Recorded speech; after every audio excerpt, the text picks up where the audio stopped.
अस्सलाम वालेकुम। आज हम एक बड़े ख़ास मौजू को लेके आपके सामने हाज़िर हुए हैं और वो ये है कि माँ-बाप या हम खुद जो हमारे उभरते हुए नौजवान हैं, जो अभी अपने प्रोफ़ेशनल ज़िंदगी में जाने वाले हैं या जा चुके हैं, वो किस तरीके से अपने आप को अंडर कॉन्फिडेंट बनाते हैं। और अब उसमें मैं ख़ास तौर से जो बड़ा मेरा टॉपिक का जो मेरा एड्रेस है वो माँ-बाप की तरफ है कि हम किस तरीके से अपने बच्चों को अंडर कॉन्फिडेंट बनाते हैं। जब हमारे बच्चे हमारे परवान चढ़ते हैं और हम उनको तालीम की मनाजिल तय कराते हैं, जब उनकी एजुकेशन चल रही होती है, तो हमारे यहाँ इंडो पाक में और या इस तरह के सब कॉन्टिनेंट में मैं और भी मुल्कों को शामिल करता हूँ, एक कल्चर है कि हम हमेशा अपनी कोताहियों, कमियों का महवर या सब्जेक्ट दूसरी पार्टी को बनाते हैं। ना अपने आप को बनाते हैं, ना अपने बच्चों को बनाते हैं। हम हमेशा दूसरों को मोरद इल्ज़ाम ठहराते हैं। पाकिस्तान में एक बड़ा मशहूर मुहावरा है जो कि अब एक कॉमेडी शक्ल इख्तियार कर गया है कि हमारे यहाँ जो कुछ होता है इसका ज़िम्मेदार अमेरिका होता है, यूएसए होता है।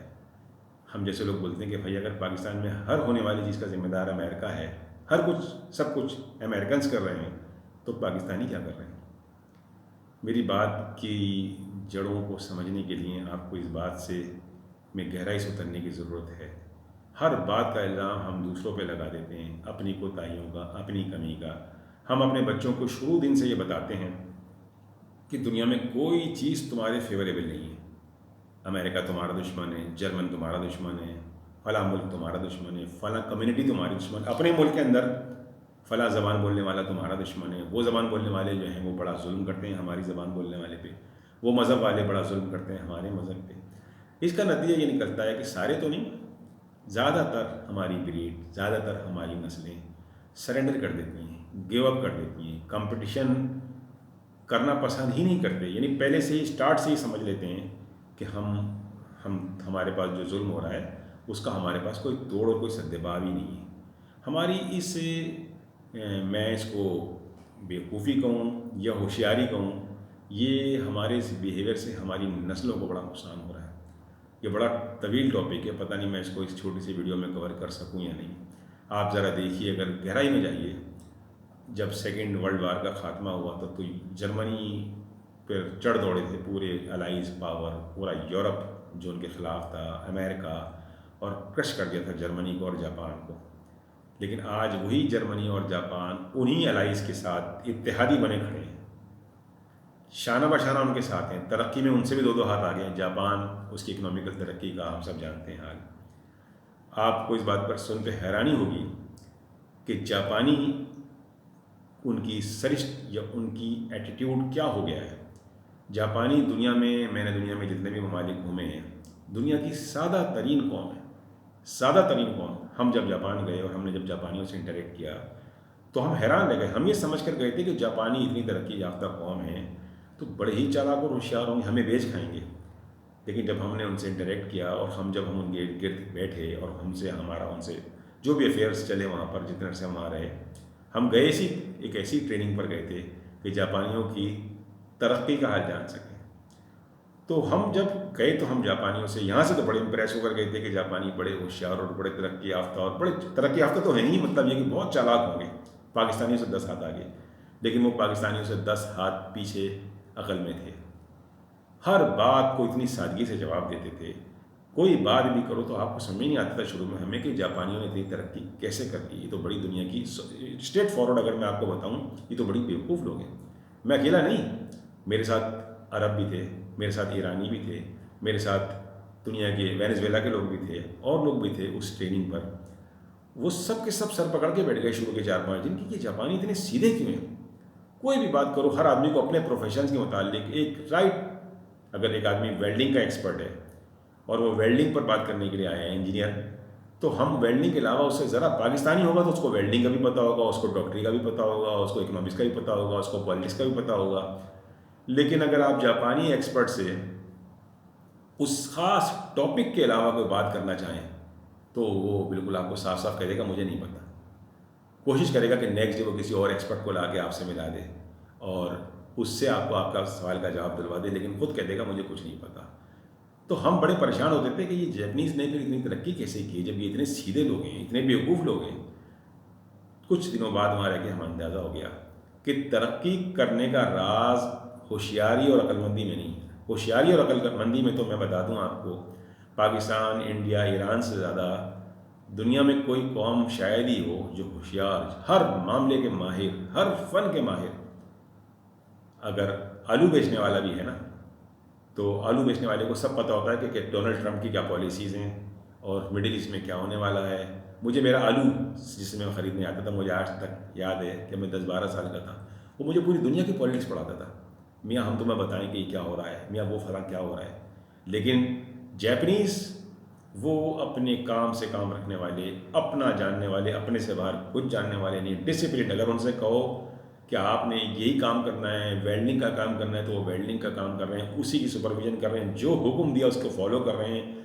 बेवकूफ़ी की हद तक ना इधर ना उधर, हर बात को अपने बॉस की, अपने सुपीरियर की फॉलो करना। और इस डिसिप्लिन की वजह से तरक्की है। अगर हमारे मुल्कों में भी अगर आप देखना चाहें तो जो इदारे तरक्की याफ्ता हैं, कंपैरेटिवली ज़्यादा आपको डिसिप्लिन नज़र आते हैं। वो डिसिप्लिन मैं नाम नहीं लूँगा, वो डिसिप्लिन इसलिए नज़र आते हैं कि वो ऑर्डर को फॉलो करते हैं। जहाँ पर भी ऑर्डर को फॉलो किया जाए और बहुत ज़्यादा अपनी अकल ना लड़ाई जाए, दुनिया में वही कौमें, वही ऑर्गेनाइजेशन तरक्की करती हैं। लेकिन पाकिस्तानियों का मिजाज ही अलग है।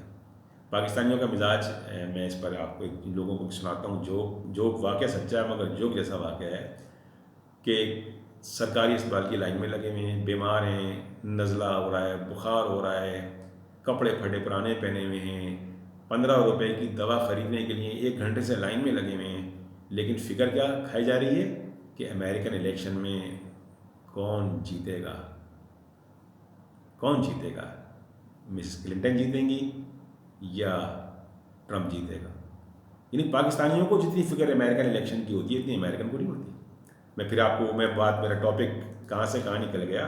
अमेरिकन इलेक्शन पर मुझे याद आया कि बुश, बड़े सीनियर बुश जो थे, 2 बुश अमेरिका के प्रेसिडेंट बाप बेटे गुजरे। मैं सीनियर बुश की बात कर रहा हूँ। 1990 में गालिबन पूरी दुनिया पे अमरीकी बादशाह जो मौजूदा आपको नज़र आती है, ये बुश साहब का कारनामा है।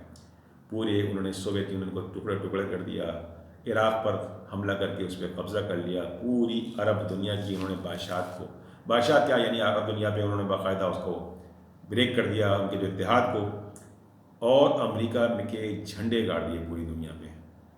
लेकिन जब नेक्स्ट इलेक्शन हुए तो बुश साहब दोबारा, उनकी पार्टी ने खड़ा कर दिया कि बुश साहब ने तो बड़ा अच्छा काम किया है, तो ये दोबारा शायद वोट लेंगे। इलेक्शन में बुश साहब हार गए। बहुत कम होता है अमेरिका में कि सिटिंग प्रेसिडेंट अगर इलेक्शन में दोबारा हिस्सा ले। मेरा ख्याल से वो पहला वाक़या था अमेरिका की हिस्ट्री का कि जब सिटिंग प्रेसिडेंट, जो प्रेसिडेंट ऑलरेडी था, वो इलेक्शन में हिस्सा लिया और हार गया। और इतना कारनामे करने वाला प्रेसिडेंट जिसने पूरी दुनिया में अमरीकी बादशाह के झंडे गाड़ दिए, वो क्यों हार गया? इसलिए कि उस दौर में जब वो पूरी दुनिया में अमरीकी बादशाह के झंडे गाड़ रहा था, अमेरिका में अनएम्प्लॉयमेंट रेट 2.8 से बढ़ के 3.1% हो गया था, अगर मुझे सही याद आ रहा है तो अमेरिकन ने कहा कि हम भाड़ में जाएं, आपकी बादशाहत और आपकी चौधराहट और आपका दुनिया में कब्ज़ा, हमें रोज़गार में 0.2-0.3% कमी हो गई है, हम आपको एक्सेप्ट नहीं करेंगे।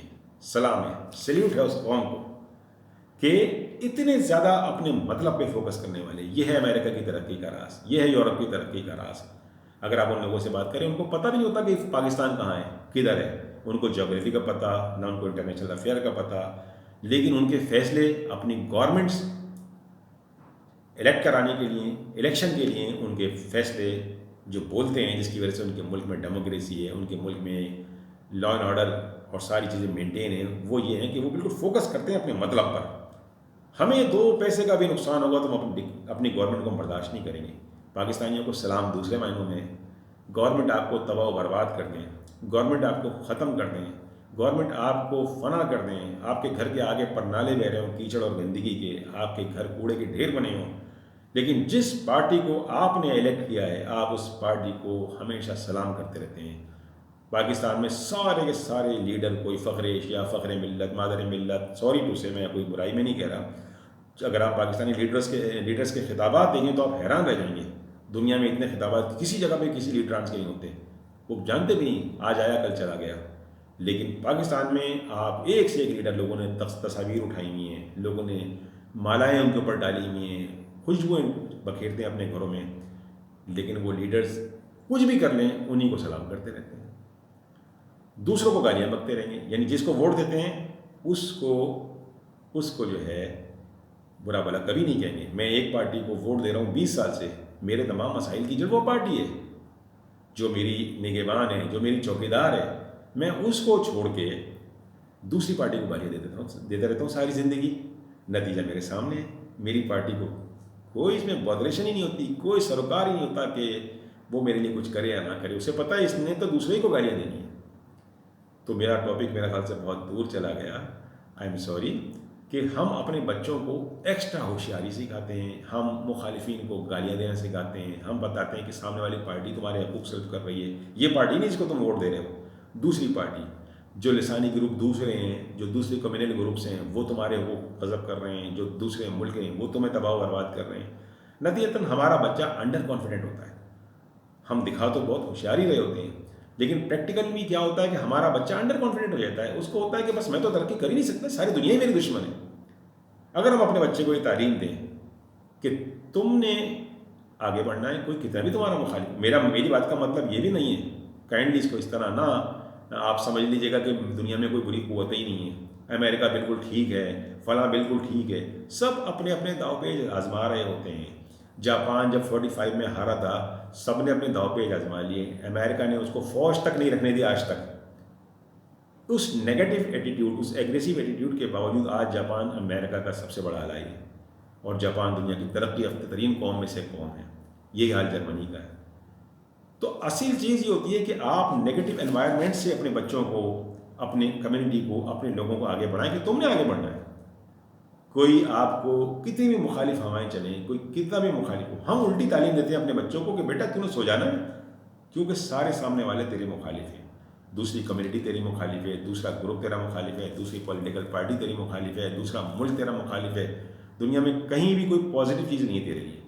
नतीजतन हमारे बच्चे अंडर कॉन्फिडेंट होते हैं। तो मैं रिक्वेस्ट करूँगा, जो भी हजरात और ख़वातीन या बच्चे या माँ बाप मेरी ये वीडियो देख रहे हैं, कि अपने बच्चों को मुकाबला करना सिखाइए, कंपटीशन सिखाइए, शाबाश की तरह, अक़ाब की तरह उड़ना सिखाइए। अपने बच्चे को अंडर कॉन्फिडेंट नहीं बनाइए कि वो सिकड़ के, छुप के, घोंसले के अंदर ही बैठा रहे, अपनी मायूसियों को दूसरे पर नाम देते रहे। हर कम्युनिटी में आप ये देख लीजिए, लोग तरक्की कर रहे हैं, लेकिन हम जो नकारा है वो दूसरी कम्युनिटी पर इल्ज़ाम लगाते रहते हैं, वो दूसरी पार्टियों पर इल्ज़ाम लगाते रहते हैं, वो सियासी पार्टियों पर इल्ज़ाम लगाते रहते हैं, वो पॉलिटिकल हालात पर इल्ज़ाम लगाते रहते हैं, वो अमेरिका पर इल्ज़ाम लगाते हैं, वो जापान पर इल्ज़ाम लगाते हैं। उसके बावजूद तरक्की करने वाले तरक्की कर रहे हैं।